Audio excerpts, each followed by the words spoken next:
3월 31일 화요일 아침입니다. 3월의 이제 마지막 날이 될 텐데요. 오늘도 하나님의 은혜가 사랑하는 교들과 함께 하기를 주의 이름으로 축복합니다. 밤 10시 텐텐 기도 운동에서 만나도록 하겠습니다. 요한복음 10장 22절에서 42절입니다. 요한복음 10장 22절에서 마지막 42절까지인데요. 조금 길어서 제가 33절까지 읽도록 그렇게 하겠습니다. 22절 말씀입니다. 예루살렘의 수준절이 이르니 때는 겨울이라.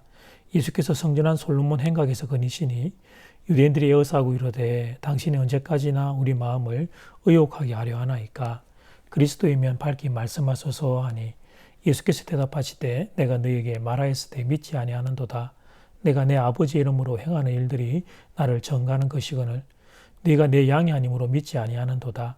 내 양은 내 음성을 들으며 나는 그들을 알며 그들은 나를 따르느니라. 내가 그들에게 영생을 주노니 영원히 멸망하지 아니할 것이요 또 그들을 내 손에서 빼앗을 자가 없느니라. 그들을 주신 내 아버지는 만물보다 크심에 아무도 아버지 손에서 빼앗을 수 없느니라. 나와 아버지는 하나니라 하신대 유대인들이 다시 돌을 들어 치려 하거늘 예수께서 대답하시되 내가 아버지로 말미암아 여러 가지 선한 일로 너희에게 보였거늘 그 중에 어떤 일로 나를 돌로 치려 하느냐.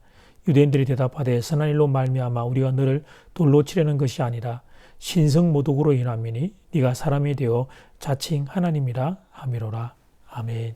말씀의 제목은 양은 목자의 음성을 듣는다. 양은 목자의 음성을 듣는다. 예수님의 본질에 대한 결론을 내리지 못한 유대인들은 수전절이 이르자 성전에 계시는 예수님을 발견하고 다시 논쟁을 겁니다. 24절 말씀, 유대인들이 에워싸고 이르되 당신이 언제까지나 우리 마음을 의혹하게 하려 하나이까. 그리스도이면 밝히 말씀하소서. 예수님은 당신이 누구신지 이미 말씀하셨습니다. 그런데 유대인들은 끝까지 예수님이 누구신지를 가지고 논쟁을 벌입니다. 자, 첫 번째, 예수님과 유대인들의 논쟁. 예수님과 유대인들의 논쟁. 오늘 본문 22절에서 수전절이라는 시기가 나옵니다. 우리 달력으로 하면 11월에서 12월 사이입니다. 그래서 22절은 때가 겨울이라는 말을 첨부하고 있지요. 그런데 예수님과 유대인들의 논쟁이 시작된 것은 요한복음 7장을 가서 보면 초막절 그런 단어가 기록되어 있습니다. 초막절은 우리 달력으로 하면 9월에서 10월입니다. 그러니까 가을 무렵이라 할 수 있죠. 결국 그 계절을 넘겨가며 논쟁이 계속되고 있는 것을 우리는 발견할 수 있습니다. 그동안 유대인들은 예수님이 누구신지 충분히 보았습니다. 베데스다 연못가 38년 병자의 치유 사건, 오병이어의 기적, 날 때부터 맹인이었던 치유의 사건 등 하나님이 보내신 이가 아니면 할 수 없는 기적을 주님이 보이셨습니다. 그런데도 유대인들은 그 숱한 기적을 보면서도 그리고 예수님의 말씀을 직접 들으면서도 예수님이 누구신지를 깨닫지를 못합니다. 그러면서 예수님의 신분에 대하여 트집을 잡습니다. 24절 말씀을 다시 보겠습니다. 유대인들이 에워싸고 이르되 당신이 언제까지나 우리 마음을 의혹하게 하나이까. 그리스도이면 밝히 말씀하소서 하니 예수님이 그들의 마음을 의혹하게 한 게 뭐가 있습니까? 자신들이 믿지 않으려고 작정해서 벌어진 일인데 그런데 왜 예수님에게 핑계를 대고 있는 것일까요? 그리고 이 사람들이 예수님을 보고 당신이 그리스도면 밝히 말씀하라고 말합니다. 그러니까 이 사람들이 지금 예수님이 그리스도라고 하는 사실을 그런 단어들을 들어 알고 있는 거죠. 그런데 결국은 그 사실을 믿을 수 없다는 겁니다. 그래서 밝히 말씀하라고 요청합니다. 그러면 사랑하는 여러분, 예수님이 설교를 더 감동적으로 하시면 그들이 그 사실을 깨달을까요? 더 논리적으로 하면 그들이 그 사실을 깨달을까요? 아닙니다. 예수님이 어떻게 말씀하셔도록 그들은 이미 마음에 작정을 하고 있는 거예요. 예수님을 싫어하기로. 주님 아는 사랑 여러분, 예수님이 또 다른 기적을 보여주면 그들이 정말 예수님을 믿을까요? 아닙니다. 어떤 다른 기적을 보여줘도 그들은 예수님을 믿지 않을 겁니다. 그들은 마음에 이미 그렇게 작정했기 때문입니다. 예수님을 믿지 않기로, 예수님을 싫어하기로, 예수님을 터집 잡아 죽이기로 이들의 마음에 이미 작정을 했던 것입니다. 이들의 모습을 통해 배우는 한 가지 교훈이 있습니다. 사람의 선입관과 고집이 이토록 무섭다는 사실입니다. 한번 마음의 결정을 내리면 그러면 웬만해서 자신의 생각을 수정하려고 하지 않습니다. 심지어 말씀 앞에서도 그렇습니다. 유대인들이 예수님의 말씀 앞에서도 자신의 생각을 수정하지 않습니다. 그런데 우리도 별반 다를 바가 없습니다. 말씀 앞에서도 나의 고집을 꺾지 않습니다. 내 생각, 내 경험, 내 지식으로 말씀을 판단하고 밀어냅니다. 그것이 교만한 인간인 우리의 실체입니다. 주님께서 복음서에서 왜 이 주제를 집중적으로 다루셨는지를 그 이유를 알만하지요. 한 세 군데를 소개합니다. 먼저는 팔복을 주님이 산상수훈에서 말씀하실 때의 첫 번째 복입니다. 심령이 가난한 자는 복이 있나니 천국이 저희 것입니다. 심령이 가난하다, 마음이 가난하다는 것을 의미합니다. 높은 마음과 부유한 마음과의 반대 개념이죠. 사람이 배가 부르면 음식 앞에서도 배짱을 부립니다. 그러나 배가 고프면 어떤 음식을 줘도 감사함으로 대합니다. 바로 그 마음 말입니다. 하나님 앞에서 마음이 가난한 자가 되는 거예요. 그 사람에게 천국이 임하게 됩니다. 주님은 또 씨 뿌리는 비유를 통하여 동일한 원리를 말씀하셨습니다. 길가, 돌밭, 가시, 덤불은 하나님의 말씀인 씨가 뿌려지지만 열매를 맺지를 못합니다. 마음밭이 강팍해서 하나님의 말씀을 밀어내기 때문이에요. 인격적인 하나님은 인격적인 방법으로 인격적인 말씀으로 우리를 찾아오시는데, 그런데 우리의 마음이 강팍해서 말씀을 거부하고 밀어내면 그러면 열매를 맺을 수 없다는 것입니다. 오직 옥토, 즉 착하고 좋은 마음으로 말씀을 받는 심령들만 30배, 60배, 100배의 열매를 맺게 된다는 사실입니다. 주님은 또 어린아이를 안고 이렇게 말씀하셨습니다. 천국은 바로 이 어린아이와 같은 자의 것이라. 어린아이와 같이 되지 아니하면 천국에 결단코 들어갈 수 없다. 어린아이가 부모를 의존하는 것처럼 한 인생이 하나님을 의존할 때 그때 그가 천국에 들어갈 수 있고 천국을 누릴 수 있다고 말씀하신 것입니다. 이 모든 것이 다 우리의 마음과 관련된 말씀입니다. 주님 안에 사는 여러분, 하나님은 우리를 사랑하셔서 로봇으로 만들지 않고 인격체로 만드시죠.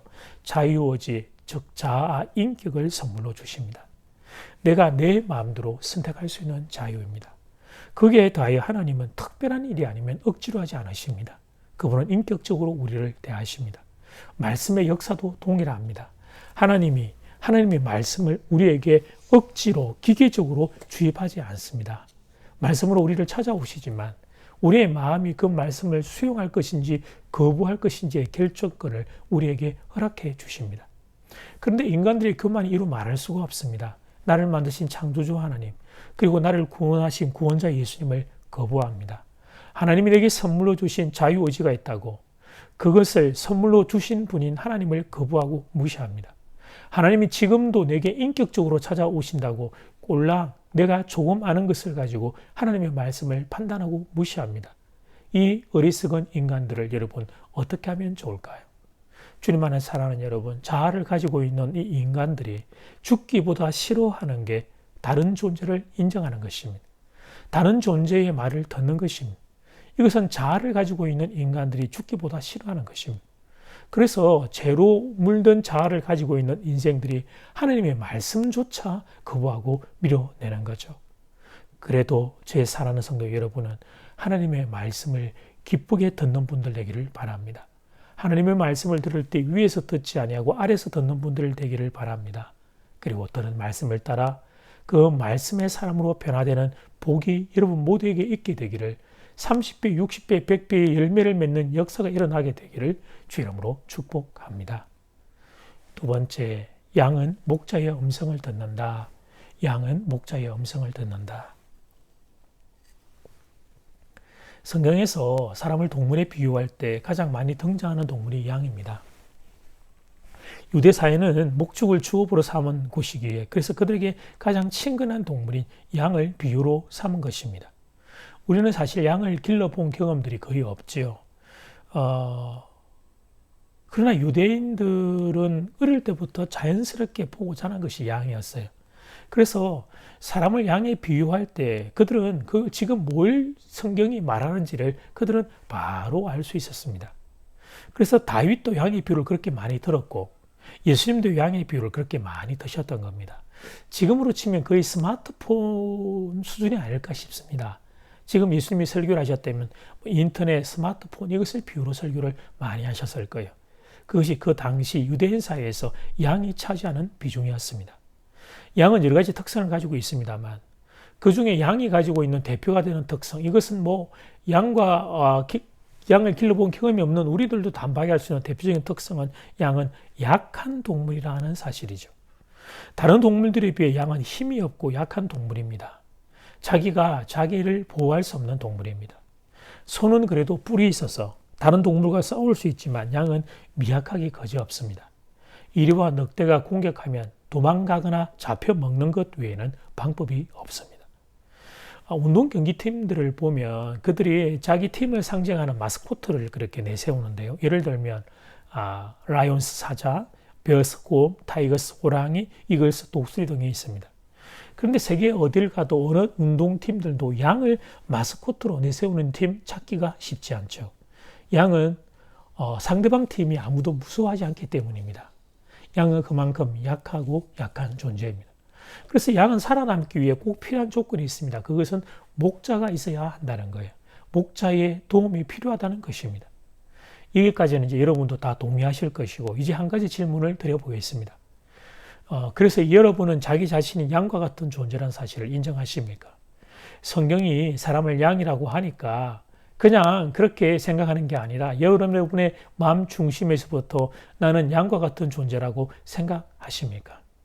혼자서는 인생을 헤쳐나갈 수 없기에 목자가 내 인생에 꼭 필요한 양이라고 여러분은 마음 중심에 동의가 되십니까? 우리의 문제는 사랑하는 교회 여러분, 사실 여기서 발생합니다. 사람이 자신을 양과 같이 약한 존재라고 생각하지 않습니다. 목자가 없이는 살 수 없는 양이라고 생각하지 않습니다. 그래서 목자를 찾지 않습니다. 사람은 각자 자기 자신을 사자나 호랑이로 그렇게 생각합니다. 자기가 자기 혼자 힘으로 살 수 있다고 생각합니다. 목자가 필요 없다는 것입니다. 그러니 선한 목자이신 예수님이 계신다는 말씀을 들어도 별 다른 감동이 없습니다. 그 목자는 나를 위하여 목숨을 내어주신 목자라고 하는 말씀을 들어도 역시 별다른 감동이 없습니다. 내가 양이라는 것을 모르기 때문이에요. 더군다나 내가 죽음의 그 직전에 처해 있었다, 아니 사실 죽음의 상황에 늪에 빠져 있었던 힘없는 양이라는 사실을 모르기 때문입니다. 그러므로 선한 목자이신 예수님이 우리에게 있다라고 하는 이 말씀이 별로 감동이 되지를 않는 것입니다. 여러분에게 다시 한번 질문을 드립니다. 사랑하는 여러분, 여러분이 양이라고 생각하십니까? 목자 없이는 살 수 없는 양이라고 생각하십니까? 만약 그 사실을 마음 중심에서 인정하는 분들이 계신다면 그분들에게는 예수님이 나의 목자라는 사실만큼 위로가 되고 힘이 되는 말씀은 없을 것입니다. 그리고 그들은 선한 목자이신 예수님의 말씀을 듣고 예수님 말씀을 따르게 될 것입니다. 27절 말씀, 내 양은 내 음성을 들으며 나는 그들을 알며 그들은 나를 따르느니라. 선한 목자의 음성을 듣고 그 선한 목자를 따라가는 길이 곧 생명의 길이기 때문입니다. 주님 안에 사랑하는 여러분, 인간의 교만은 다른 데서 나오는 게 아닙니다. 내가 누구인지를 모르기 때문입니다. 내가 피조물이라는 사실, 나는 죄를 범해서 죽을 수밖에 없다는 사실, 그 죽음 뒤에 영원한 불못이 있다는 사실, 그런데 내 힘으로는 죄를 해결할 수 없고 죽음도 해결할 수 없다는 사실, 그래서 나는 양이 아니라 양보다 못한 미약하고 연약한 인생이라는 사실, 그런데 이런 나를 위하여 하나님이신 예수님이 십자가에서 내 죄를 대신해 죽어주심으로 구원해 주어졌다는 사실, 이 사실을 모르는 거예요. 이 사실을 모르기에 인간이 그토록 교만한 것입니다. 나는 피조물이고 창조주 하나님이 계시는데 그 사실을 모르기에 교만한 것입니다. 그리고 죄로 인해 죽을 수밖에 없는 나를 위해 예수님이 십자가에서 나를 대신해 고통당하시고 그리고 그 주님이 대속하심으로 우리를 구원해 주셨다는 사실, 이 사실을 모르기에 교만한 것입니다. 내가 양인지 모르기에 목자이신 예수님을 인정하지 않는 것입니다. 목자의 음성을 들으려 하지 않는 것입니다. 그렇다면 사랑하는 여러분은 이제 어떻게 사시겠습니까? 여전히 내가 왕이 되어 내 마음대로 사시겠습니까? 아니면 목자이신 예수님의 음성을 들으며 사시겠습니까? 주님 오늘 본문을 통해 여러분에게 질문하십니다. 이 질문 앞에 주님, 저는 연약한 양입니다. 목자이신 예수님, 저와 함께하여 주시옵소서. 고백하는 그런 지혜로운 신앙인들 되기를 주의 이름으로 축복합니다. 아멘. 기도드리겠습니다. 예수님, 살면 살수록 지혜가 생기면 생길수록 내가 양이라는 사실을 깨달아야 할 텐데 주님 죄송합니다. 제가 거꾸로 살아왔습니다. 배울 만큼 배웠는데도, 살 만큼 살았는데도, 그런데도 저는 아직 제가 양이라는 사실을 깨닫지 못하고 있습니다. 그래서 아직도 내가 왕이 되어 내 마음대로 살고 싶습니다. 심지어 창조주 하나님의 말씀도 피조물에 불과한 내가 거부하고 무시하고 살아갑니다. 골랑 세상에서 배운 것, 그 조금 아는 것 가지고 그렇게 하나님의 말씀을 판단하고 있습니다. 그리고 목자이신 예수님 음성 듣기도 싫어합니다. 예수님, 저의 교만과 죄를 용서해 주십시오. 그리고 제 눈을 열어 저를 볼 수 있게 도와주십시오. 목자이신 예수님 없이는 한순간도 살 수 없는 미약한 존재임을 깨닫게 도와주십시오. 그래서 하나님을 인정하지 않는 이 세대에서 저는 목자이신 예수님을 인정하고 그 음성을 듣고 사는 인생이 되기를 소원합니다. 그리고 바라기는 이 은혜를 저의 사랑하는 사람들, 저의 가족 모두에게도 허락해 주시옵소서. 주님, 그리고 이 나라의 민족도 불쌍히 여겨주시기를 바랍니다. 나라를 생각하면 가장 두려운 것은 이 세대가 하나님을 인정하지 않는 것입니다. 피조물인 인생이 창조주 하나님을 인정하지 않는 것입니다. 양만큼도 하나님 힘이 없는 미약한 인생들이 목자이신 예수님을 인정하지 않는 것입니다. 그래서 하나님과 교회를 거부하며 함부로 말하는 것입니다. 세상의 어리석음을 용서해 주시고 이 땅에 하나님의 은혜를 부어 주시옵소서. 예수님 이름으로 기도드립니다. 아멘. 하늘에 계신 우리 아버지여, 이름이 거룩히 여김을 받으시오며 나라가 임하시오며 뜻이 하늘에서 이루어진 것 같이 땅에서도 이루어지이다. 오늘 우리에게 일용할 양식을 주시옵고 우리가 우리에게 죄 지은 자를 사하여 준 것 같이 우리 죄를 사하여 주시옵고 우리를 시험에 들게 하지 마시옵고 다만 악에서 구하시옵소서. 나라와 근세와 영광이 아버지께 영원히 있사옵나이다. 아멘.